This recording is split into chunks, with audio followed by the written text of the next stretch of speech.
Hello, everyone. Thanks for spending some time this evening. So I understand church is back on Wednesday evenings, which is wonderful, and a wonderful lineup for speakers. So I talked with Michael, and we thought we're going to switch this to Tuesday night. Just air this on Tuesday evening. Still probably keep it pretty short, but if you have time, I'd love it if you could join along whenever you get a chance. Today we're going to talk about King Solomon. Just fantastic. Just a wonderful story. Wonderful what the Lord did in his life. Had some trouble there at the end, but let's talk about him getting started here. So I want to read. I'm going to start in where are we here? 1 Kings chapter 3. I'm going to start in verse 9. Read 9 to 11. So this is Solomon. The Lord. He's in the high places. He's sacrificing, and the Lord says, "Hey Solomon, what can I give you? What can I bless you with?" And this is Solomon's response to him. And you're familiar with the story, but let's just read it just so we don't miss out on anything here. So he says, "Give thy servant therefore an understanding heart to judge thy people, that I may discern between good and evil. For who is able to judge this thy great people?" And the speech pleased the Lord that Solomon asked for this thing. And God said to him, "Because thou hast asked this thing, and hast not asked for thyself long life, neither asked for riches, or the life of thy enemies," the usual stuff, "but has asked for thyself understanding to discern justice." So Solomon understood that he is going to have a lot of people coming before him, and he's going to have to make judgments.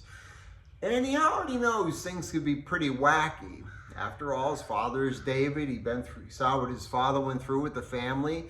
And not too long ago, his own brother, half-brother, Adonijah, tried stealing the throne from him.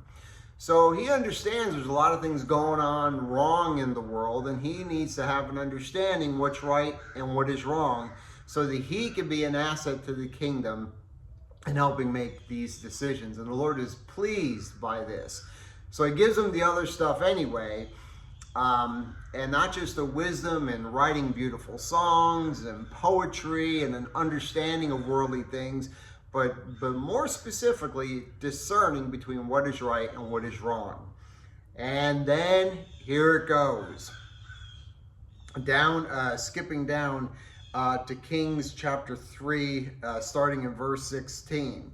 He's going to be able to put this to a test. I'm going to read it through it. And again, I know I want to keep these short, but just so we don't miss anything. "Then there came two women that were harlots unto the king, and stood before him.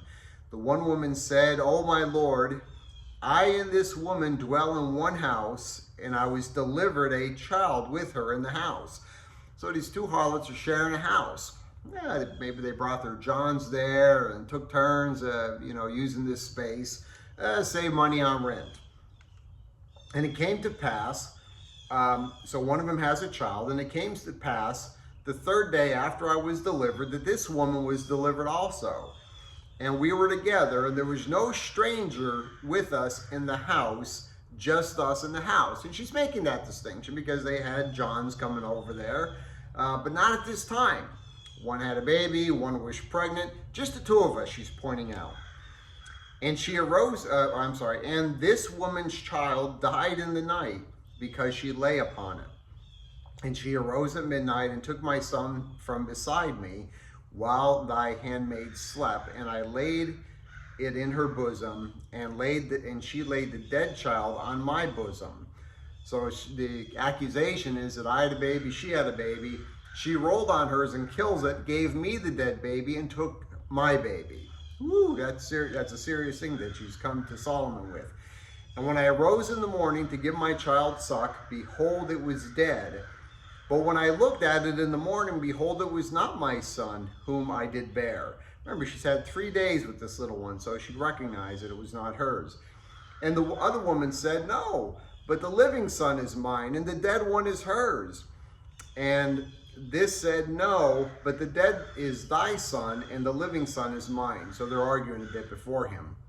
And this is what they spoke before the king.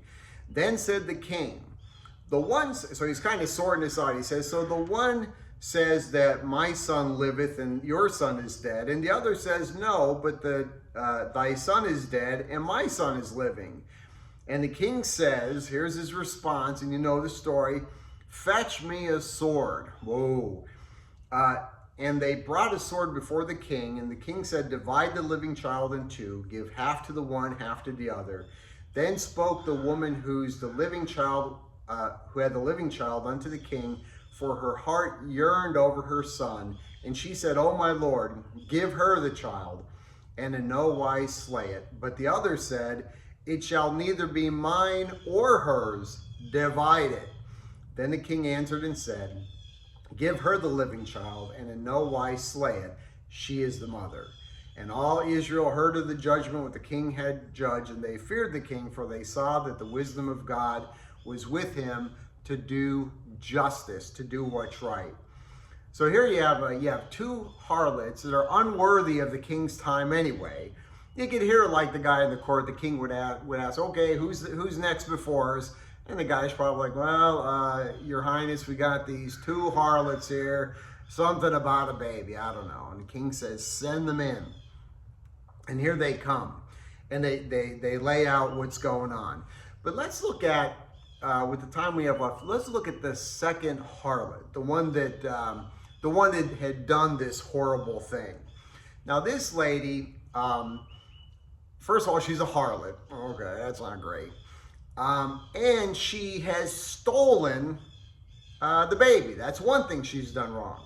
Well, first of all, she's sleeping with the kid in the bed next to her. Not a good idea, but we still do that these days, whether moms will admit it or not, it happens. Anyway, so she steals the baby, her friend's baby.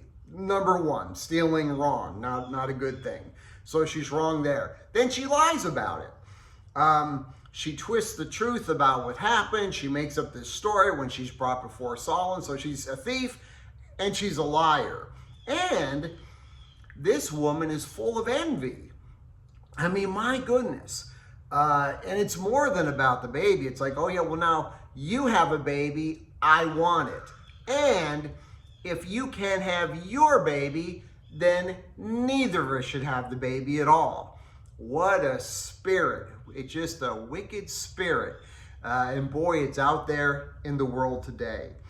And I really believe that one of the big benefits of seeing this evil, recognizing it for what it is, first of all, it's very helpful. We don't want to do these things ourselves. We want to be able to recognize it when it's going on.